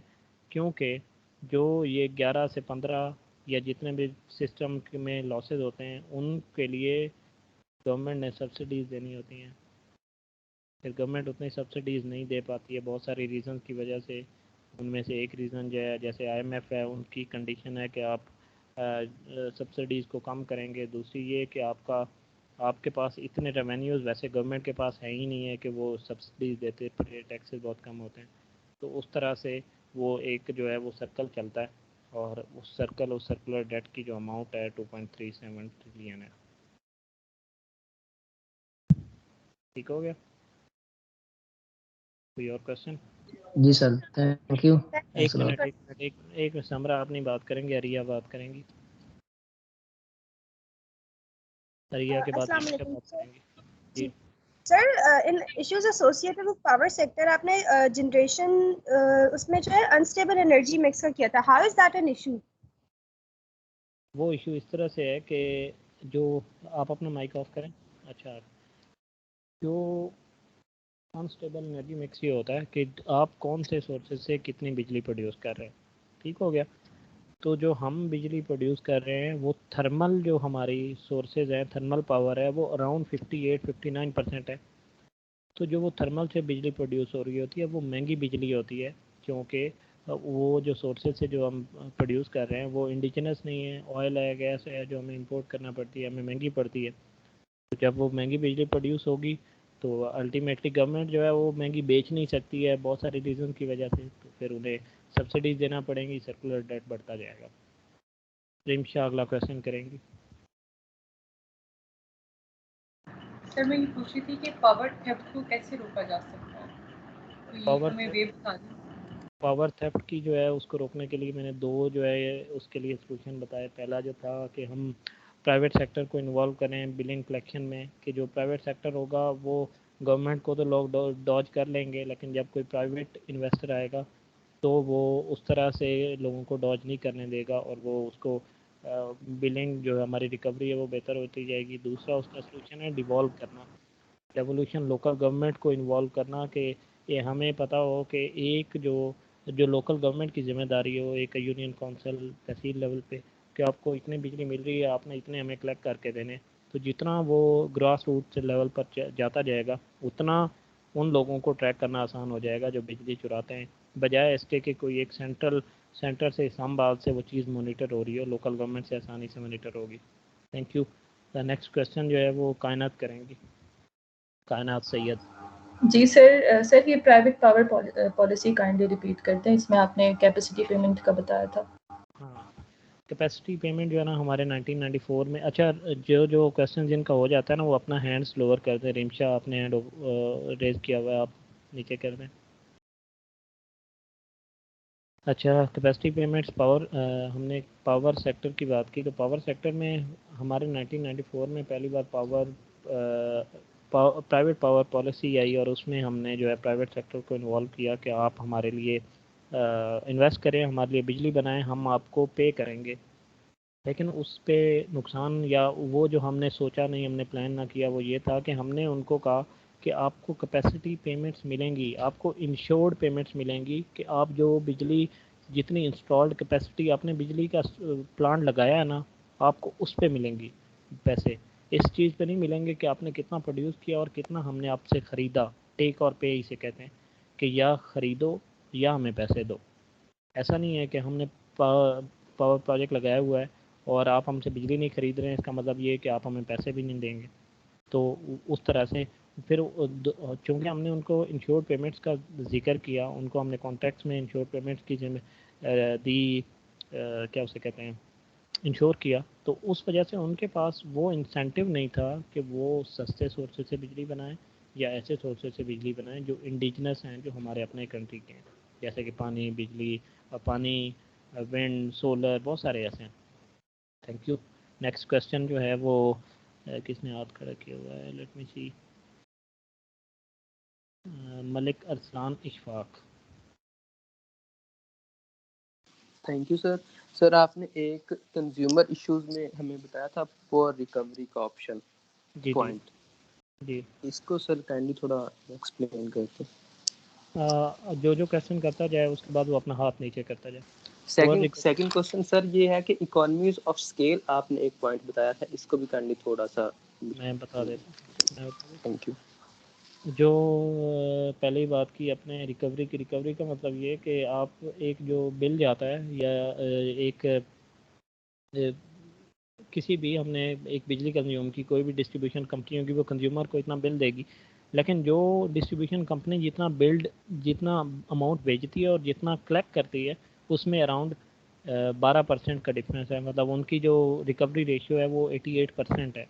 वो उतना ज़्यादा रिकवर नहीं करते हैं, लोग बिल नहीं पे करते हैं जितना उनको बिल भेजा जाता है। तो ये पुअर रिकवरी है। फर्स्ट आपका क्वेश्चन ये था।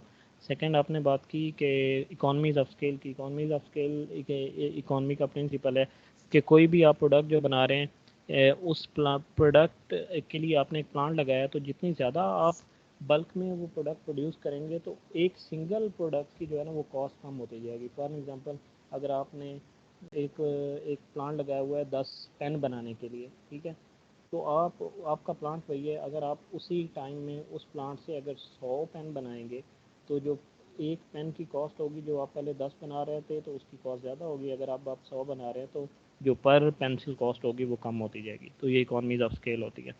इशफाक अपना हाथ नीचे करो। समारा गेस्ट, हाँ समारा, अब आपकी बारी है, क्वेश्चन करें।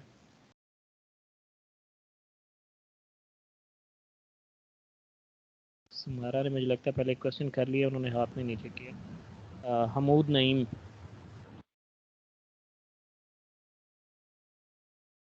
अस्सलाम वालेकुम। वालेकुम अस्सलाम। सर ये आपकी आवाज़ बहुत कम आ रही है, थोड़ा ऊंचा बोलेंगे। सर अब आ रही है आवाज़? बेहतर हुई है। सर ये था कि आपने मुझे कंज्यूमर एंड पे मेरे ख्याल में आपने कहा था कि जो टैरिफ्स होते हैं, तो एक तो ये क्वेश्चन है कि ये जो डिफरेंट डिस्ट्रीब्यूशन कंपनीज होती हैं डिस्कोज, तो इनके अलग अलग टैरिफ्स होते हैं या मतलब कि एक फेडरल लेवल पे टैरिफ्स बनते हैं और उसको ही फॉलो किया जाता है? और दूसरा सर ये था कि एक यूनिट्स के हिसाब से भी इन्होंने टैरिफ्स बनाए हुए होते हैं कि अगर फॉर एग्जांपल अगर 600 यूनिट्स या 700 यूनिट्स से आपका इंक्रीज होता है तो वो मेरे ख्याल में 19.55 चार्ज होता है। जी जी और समझ वैसे गया मैं जो आपका सर क्वेश्चन। हमूद मैं समझ गया हूँ। आप हाँ हैंड लोअर कर लें, हाथ नीचे ओके कर। यार जो वो टैरिफ का स्ट्रक्चर है वो इस तरह से है कि वो डिवाइडेड होता है। आपका जो हाउस होल्ड है उसके लिए एक यूनिट की कॉस्ट जो गवर्नमेंट आपसे पैसे कलेक्ट करेगी वो डिफरेंट होगी, जो कमर्शियल होगा वो डिफरेंट उससे कलेक्ट करेगी, जो इंडस्ट्री होगी उससे वो डिफरेंट तरह से काउंट करे, डिफरेंट पैसे कलेक्ट करेगी। जो मैंने 15 और 11 की फ़िगर वो एक एवरेज फ़िगर बताई कि इन सारों को मिला के जो गवर्नमेंट को कलेक्ट करती है वो ऑन एवरेज इतना होता है और ऑन एवरेज उतने उनको प्रोडक्शन कॉस्ट पड़ती है। और जो वो जो लोअर है वो भी अगेन वो गवर्नमेंट की पॉलिसी है कि 600 वो यूनिट हों या 900 यूनिट हों, वो सारा कुछ मिला के एक फ़िगर जो एवरेज की बात की थी वो ये थी कि 11 और 15। और आप जो एकेडमिक आर्गूमेंट होता है उसमें भी आप यही बात करते हैं। आप जब ये आर्गूमेंट ये तो नहीं बताते कि उसको मतलब वो पेपर में इस तरह से डिवीजन नहीं करनी होती है आपने। ठीक। और सर अगला ये जो उसका डिस्कोर्स का था जी डिस्क्लोज का क्या? अच्छा हाँ कि डिस्क्लोज, ठीक है। डिस्ट्रीब्यूशन कंपनीज के जो टैरिफ स्ट्रक्चर है, टैरिफ स्ट्रक्चर डिस्ट्रीब्यूशन कंपनी नहीं बनाती है, वो फेडरल गवर्नमेंट बनाती है और वो सबके लिए जो है वो यूनिफॉर्म होता है। अगला क्वेश्चन हाजरा।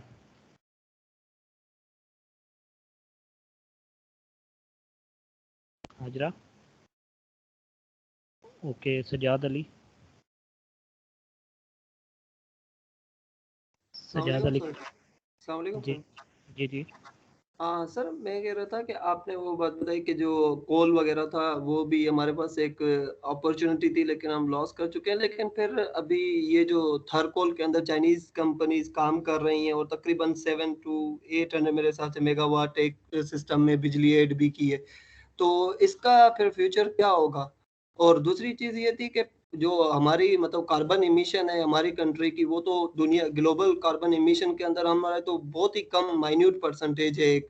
और उसके लिए हम लोग कोई 2000 से लेकर कुछ हमसे कनाडा जो है वो परचेज भी करता था कि उसके बदले में, क्योंकि उसकी इमिशन ज्यादा थी पाकिस्तान की कम थी, तो वो अपनी कार्बन इमिशन कम नहीं करता था लेकिन हमें पेमेंट करता था। वो शायद अभी सिस्टम खत्म हो गया है उनका। तो ये फिर हमारा जो ये फ्यूचर है ये बताते हैं कि जी इतने सालों तक हम बिजली प्रोड्यूस कर सकते हैं इसके कोल से, जो थर्कोल सजाद वाला मैं समझ गया हूँ सजाद आपका क्वेश्चन। सजाद इस तरह हाथ नीचे कर लें। ये होता है इस तरह से कि जब भी इस तरह के कोई प्रोजेक्ट लगता है, ये जो पहले वाले प्रोजेक्ट्स होते हैं जैसा कि अभी आप थर्कोल की बात की, तो वो डीकमीशन नहीं हो जाएगा, वो उसी तरह प्रोड्यूस करता रहेगा जितनी उसकी उसकी एक उसकी लाइफ है उसकी बिजली प्रोड्यूस करने की। जो बात कर रहे हैं कि उनकी प्रोडक्शन पे बैन गवर्नमेंट ने किया, वो नए कोल पावर प्रोड्यूसर्स हैं। जो हम कोई नया कोल से प्रोड्यूस करने वाला प्रोजेक्ट नहीं लगाएंगे, लेकिन जो एग्जिस्टिंग हैं वो चलते रहेंगे। दूसरी बात की कि वो जो कनाडा था, हाँ बिल्कुल ठीक ऐसी बात है कि हम जो कार्बन एमिशन करते हैं वो दुनिया में कम है, लेकिन हम उससे क्लाइमेट चेंज से इफेक्टेड बहुत ज़्यादा है। लेकिन हम ये दुनिया इस तरह से नहीं चलती है कि आप हम अलग से चल रहे हों और दुनिया अलग से चल रही हो। अगर दुनिया जो है दुनिया में कोल पावर प्रोजेक्ट पे बैन लग रहा है और हम उन क्लाइमेट के जो कमीशंस और जो वो एग्रीमेंट्स हैं उनका पार्ट हैं, तो हमने भी अगेन उनके साथ रहना है। और हमने अगर दुनिया में कोल पावर प्रोड्यूसर्स या कार्बन एमिशन पे पाबंदी है तो हमने भी पाबंदी लगानी है। इसका मतलब ये नहीं कि अगर हम पहले प्रोड्यूस नहीं कर रहे थे तो अब हम प्रोड्यूस करना शुरू हो जाएंगे, ऐसा नहीं होता। क्योंकि हम इसे MEAs कहते हैं, मल्टीलेटरल इन्वायरमेंट एग्रीमेंट, उनका पार्ट होते हैं। ठीक हो गया? ठीक है अभी सर। असद का क्वेश्चन है। सर जी सर, ये सर हमारी जो इंस्टॉल कैपेसिटी थी सर वो तो 37,000 प्लस थी, तो सर हाँ बाद हाँ में जो ट्रांसमिशन कैपेसिटी है वो 22,000 रह जाती है सर। दरमियान में एनर्जी जो लॉस होता है 18 to 20%, सर ये किस तरह होता है और इसको इसका क्या है सर, हल क्या है? जो 37,000 की फिगर है वो इंस्टॉल्ड कैपेसिटी है। उसका मतलब ये है कि हम इतनी प्रोड्यूस कर सकते हैं। इसका मतलब ये नहीं कि हम इतनी प्रोड्यूस कर रहे हैं, इसका मतलब ये है इतनी हम प्रोड्यूस कर सकते हैं, इतनी हमारी कैपेसिटी है। और 22,000 जो है उतनी हमारा डिस्ट्रीब्यूट करने की कैपेसिटी है पावर। ठीक हो गया। जो फिर आपने शायद दूसरा क्वेश्चन लॉसेस की बात की, तो हाँ, जो हमारे जो बिजली जो जनरेट होती है उसको आगे जो डिस्ट्रीब्यूशन कंपनीज़ हैं वो जब डिस्ट्रीब्यूट कर रही होती हैं, नहीं ट्रांसमिशन कंपनीज NTDC, तो उस दौरान जो है वो 18 to 20% हमारी वो एनर्जी की लॉस हो जाती है। मतलब 100 यूनिट प्रोड्यूस कर रहे हैं तो उनमें से जो है वो अराउंड 20 यूनिट ज़ाया हो जाएंगे। तो ये उसकी बात कर रहे थे हम। सर वो ज़ाया होने की वजह क्या है? वजह वजह ये है कि हमारे वो ट्रांसमिशन लाइंस इतने एफिशिएंट नहीं है, या हमारा सिस्टम उनको कोप करने की कैपेसिटी नहीं रखता है। हमें उसको नया इंफ्रास्ट्रक्चर बिल्ड करने की ज़रूरत है। मोहम्मद नुमान सलीम, आप असद अपना हाथ नीचे कर लें। सर मैं थोड़ा सा कंट्रीब्यूट करना चाह रहा था कि ट्रांसमिशन लॉसेस और डिस्ट्रीब्यूशन लॉसेस इतने ज़्यादा क्यों हैं। ज़रूर। वो एक वजह ये है कि हमारी जो ट्रांसमिशन लाइंस हैं और डिस्ट्रीब्यूशन लाइंस हैं वो बहुत लेंथी हैं, और जितने ज़्यादा लेंथी लाइंस होंगी तो उतना ज़्यादा टेक्निकल लॉस ज़्यादा होगा। इसी वजह से हमारे जो डिस्ट्रीब्यूशन लॉसेज हैं, इस वजह से हमारे 18 to 20% हैं। ट्रांसमिशन लॉसेज इतने ज़्यादा नहीं है, लेकिन डिस्ट्रीब्यूशन लॉसेज बहुत ज़्यादा हैं। एक तो टेक्निकल लॉसेज हैं और दूसरा थेफ्ट बहुत ज़्यादा है। इस वजह से हमारे ट्रांसमिशन एंड डिस्ट्रीब्यूशन लॉसेज ज़्यादा हैं। बिल्कुल ठीक हो गया। असद एक पॉइंट ये भी आप साथ इंक्लूड कर लो जो नुमान ने बताया। अभी क्वेश्चन है किसने,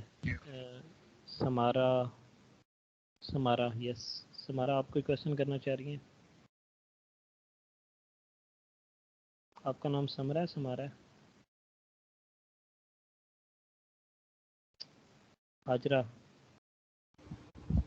सर मेरा क्वेश्चन ये था कि 2013 में जब नवाज शरीफ की गवर्नमेंट थी तो उन्होंने एक पावर पॉलिसी थी उनकी कोई, तो उसके अंदर जिसको वेल रिसीव्ड किया गया था IMF की तरफ से भी और जापान की तरफ से भी, इवन वर्ल्ड बैंक ने सर्टन प्रोजेक्ट्स भी दिए थे कि वो वे फॉरवर्ड देंगे पाकिस्तान को कि इन प्रोजेक्ट्स पे वो को फॉलो करके वो अपना सप्लाई और डिमांड गैप को भी कम कर सकते हैं। इसके अलावा इसका एक और मोटो भी था कि ट्रांसमिशन और डिस्ट्रीब्यूशन का जितना भी गैप है पाकिस्तान में और कॉस्ट ऑफ जनरेशन को भी कम करना था। तो सर इनमें से तो कोई भी आई थिंक टारगेट अभी तक अचीव नहीं हुआ, जबकि अगर हम उसका कंपैरिजन इंडिया से करें तो जो इंडिया में rate of supply and consumption growth है वो अभी कंसिडर किया जाता है कि अभी डबल के बजाय ट्रिपल हो गए हैं।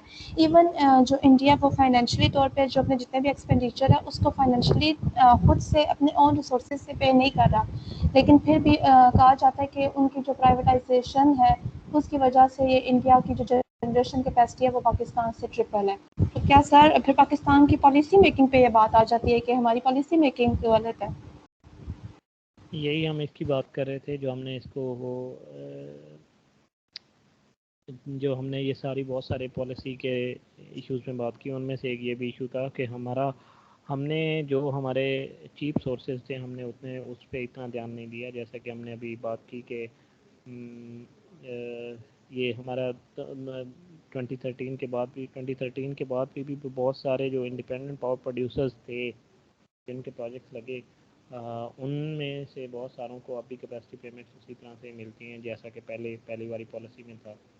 तो जो गवर्नमेंट अभी रीनिगोशिएट कर रही थी पावर प्रोड्यूसर्स के साथ, वो प्रोड्यूसर्स थे जो पहले पुराने थे, जिनकी लाइफ अभी कंप्लीट होने वाली थी, लेकिन जो नए प्रोजेक्ट्स हैं उनके अभी भी हम निगोशिएट नहीं कर सके। तो उनकी पॉलिसी अभी भी फॉल्टी है। जो बात कर रहे थे हम कि यस, नवाज शरीफ के दौर की आपने क्या बात की, ट्रांसमिशन की शायद आपने बात की थी, मैं भूल गया हूँ। अगर आप मुझे दोबारा रिमाइंड करवा दें किसका क्वेश्चन था? सर पावर पॉलिसी थी 2013 की पावर पॉलिसी थी जिसके हम जो है उस किसी भी पॉलिसी का जो रिज़ल्ट होता है वो हम देखते हैं उसके मतलब किसी भी पॉलिसी का उसके नताइज से हम उसको अंदाज़ा लगाते हैं कि कैसी पॉलिसी थी। और नताज हमारे पास अभी मैंने 2020 के बहुत सारे स्टैट्स आपको काउंट किए, रिसेंट 2020 और 21 के मैंने इसलिए काउंट किए ताकि आपको ज़्यादा इशू को ज़्यादा समझ आए कि अभी ये है, कोई इनमें से कोई भी पुरानी फिगर नहीं थी। तो वो ऑल्दो उस जो पॉलिसी थी उसने हमारी जनरेशन कैपेसिटी में एडिशन की, लेकिन उसने जो हमारे सस्टेनेबल एनर्जी जो मिक्स था उसको सस्टेनेबल ना किया, हमारे डिस्ट्रीब्यूशन कैपेसिटी को इतना ज़्यादा ना बढ़ाया। तो ऑब्वियसली उसमें भी कुछ ना कुछ फॉल्ट थे। अभी सबके क्वेश्चन हो गए हैं, कोई रह गया तो क्वेश्चन कर लें एक दो, के बाद हम ख़त्म करते हैं लेक्चर को। और फीडबैक दीजिएगा कि सबको समझ आ गया या नहीं आया, या कुछ डाउट्स हैं किसी को तो अभी बता दें। सर करंट अकाउंट डेफिशिएंसी के बारे में बता दें। करंट अकाउंट डेफिसिट जो होता है ना, वो मैंने इकोनॉमी की बात की थी, और वो मैं आपको इकोनॉमी में ज़्यादा तरीके जो इकोनॉमी पाकिस्तान के इकोनॉमिक इश्यूज़ होंगे उन पे जब हम बात करेंगे तो वो ज़्यादा अच्छे तरीके से मैं आप लोगों को समझा सकूँगा। वो एक बड़ा वाइडर पर्सपेक्टिव है, वो इस तरह से एक दो लाइन में बयान नहीं कर सकता हूँ मैं। ठीक है सर।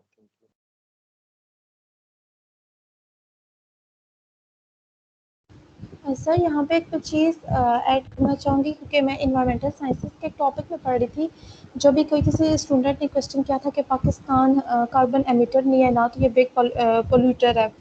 तो कार्बन एमिशन के अंदर मैंने एक स्टॉकहोम कॉन्फ्रेंस की रिकमेंडेशंस पढ़ी थी। तो उसमें एक रिकमेंडेशन ये भी थी कि जितने भी जो किंग एडवर्ड था इंग्लैंड का, उसने ये रिकमेंडेशन तो नहीं कह सकते, उसने बैन की थी कार्बन की जितने भी वो थे सोर्सेज को यूटिलाइज करने की। और इवन जो उनको डिसओबे करेगा तो वो फिर यहाँ तो मुल्क से निकाल दिया जाएगा, यहाँ फिर ऐसी इंडस्ट्रीज हैविली जो है वो फाइन की जाती है, फिर उनके फाइन लेके उन अंडर डेवलप्ड कंट्रीज़ को दिए जाते हैं जो कि उनसे सफ़र हो रहे हैं, इवन कि वो उसमें मेजर कंट्रीब्यूटर नहीं है। तो फिर जैसे कि अभी डोनाल्ड ट्रंप ने ये बोला था कि क्लाइमेट चेंजेस के अंदर जितनी भी हम नई टेक्नोलॉजीज़ वगैरह देते हैं और इन्वेस्ट करते हैं, उसके बजाय हमें इकोनॉमी को इस्टेब्लिश करना चाहिए। लेकिन एक दूसरा स्कूल ऑफ थॉट ये कहता है कि हमें अपने इन्वायरमेंट और क्लाइमेट चेंज पे फोकस करना चाहिए। तो फिर ये इस अगर अंडर डेवलप कंट्री इफेक्ट होते हैं तो फिर उनको अपनी इकोनॉमी को स्ट्रॉन्ग करने के लिए फिर इस तरफ आना चाहिए, बेशक वो पोल्यूटर हैं या एमिटर नहीं है।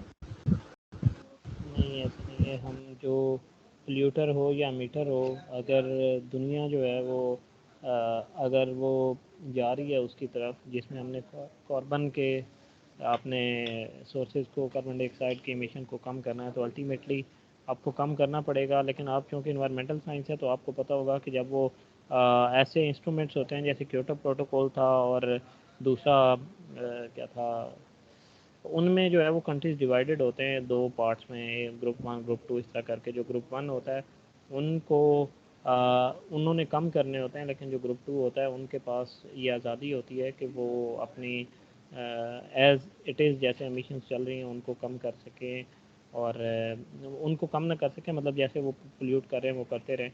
और ये जो था, ये दोनों में जो डिस्टिंक्शन थी ये क्योटो प्रोटोकॉल में था और दूसरे में था, लेकिन जो ये रिसेंटली पेरिस क्लाइमेट एग्रीमेंट है उसमें उन्होंने ये डिस्टिंक्शन भी ख़त्म कर दी है। तो आप उससे दोबारा थोड़ा सा उस पर रिसर्च कर लीजिएगा।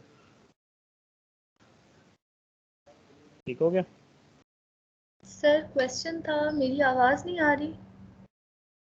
अब आ रही है समरा, अब आ रही है। आपने कॉजेज और वे फॉरवर्ड पढ़ाया, आपने इम्पैक्ट्स नहीं पढ़ाए हमें। यार इम्पैक्ट अब इसके क्या हो सकते हैं कि आपके पास बिजली नहीं है और आपकी इकॉनमी सफ़र कर रही है, आपका सेकुलर डेट बढ़ता जा रहा है, आपका टेरिफ स्ट्रक्चर जो है वो अनसस्टेनेबल है, ये सारे इम्पैक्ट्स ही हैं। बिल्कुल कॉमन सेंस के इम्पैक्ट्स हैं, मतलब हम रिसर्च करके भी खुद भी कर सकते हैं। But I wanted to know कि आपने इसके नहीं पढ़ाए हैं तो does that mean that they don't own that much importance और इस पे क्वेश्चन नहीं आता, या फिर हम खुद पढ़ लें? मुझे नहीं लगता कि इतना इम्पोर्टेंट है, अगर इतना ही, क्योंकि जो इम्पोर्टेंट चीज़ें थी वो मैंने आपको बता दी। वो बहुत ही, मेरा नहीं ख्याल कोई इम्पैक्ट्स का पूछेगा कि आपके पास बिजली नहीं है तो उसके इम्पैक्ट्स क्या हैं, उसके कॉजेज ही पूछे जाएंगे और उसके सोल्यूशन ही पूछा जाएगा। ठीक हो गया?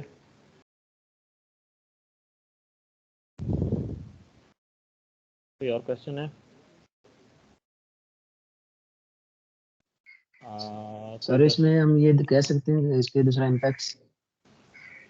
सरफराज आखिरी बात आप करेंगे, अगर कोई क्वेश्चन नहीं है तो इसमें ये कह सकते हैं कि हमें इसके इम्पैक्ट्स ये हो सकते हैं तो इकोनॉमी पर जो है सर्कुलर डेप्थ बढ़ रहा है, उसके बाद जो हमारे कंज्यूमर है उन पर जो है बोझ बढ़ रहा है, दूसरा बिजली पहले से महंगी हो रही है, तो ये सारे जो है इसके इम्पैक्ट्स में भी आ सकते हैं। जी सारे ठीक हो गया।